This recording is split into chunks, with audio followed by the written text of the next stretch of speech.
গর্ভাবস্থায় এই 5টি ফল খেলে উপকারই উপকার। গর্ভাবস্থায় সুস্থ মা মানে সুস্থ শিশু, আর এই সময় প্রতিদিনের খাবারের তালিকায় কিছু ফল থাকা চাই যা আপনার এবং শিশুর দুজনের জন্যই উপকারী। চলুন জেনে নিই 5টি সেরা ফল। 1. কিউই। এই ছোট ফলটিতে আছে প্রচুর ভিটামিন সি, ফাইবার আর ফোলেট যা শিশুর স্নায়ুতন্ত্রের সঠিক বিকাশে সাহায্য করে। 2. কমলা। শুধু রসালো নয়, ভিটামিন সি আর হাইড্রেশন বজায় রাখার দারুণ উৎস। ইমিউন সিস্টেম মজবুত করে, ক্লান্তি দূর করে। 3. কলা। গর্ভাবস্থার সবচেয়ে বড় বন্ধু। এতে আছে আয়রন, পটাশিয়াম ও শক্তি যা বমি ভাব, কোষ্ঠকাঠিন্য ও দুর্বলতা কমায়। 4. আপেল। প্রতিদিন একটা আপেল খেলে ডাক্তার দূরে থাকে, এই প্রভাব গর্ভকালেও সত্যি।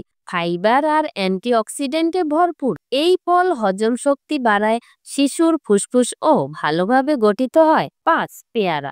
ভিটামিন সি, লাইকোপিন আর ফাইবারে ঠাসা পেয়ারা রোগ প্রতিরোধ ক্ষমতা বাড়ায়, রক্তচাপ নিয়ন্ত্রণে রাখে। প্রতিদিন খাবারের তালিকায় এই 5টি ফল রাখুন, তবে মনে রাখবেন পরিমাণ মতো ও পরিষ্কার করে খাওয়াটাই সবচেয়ে জরুরি। সুস্থ থাকুন, মাতৃত্ব উপভোগ করুন। রিপাস হেলদি টিপস চ্যানেলে ধন্যবাদ সবাইকে।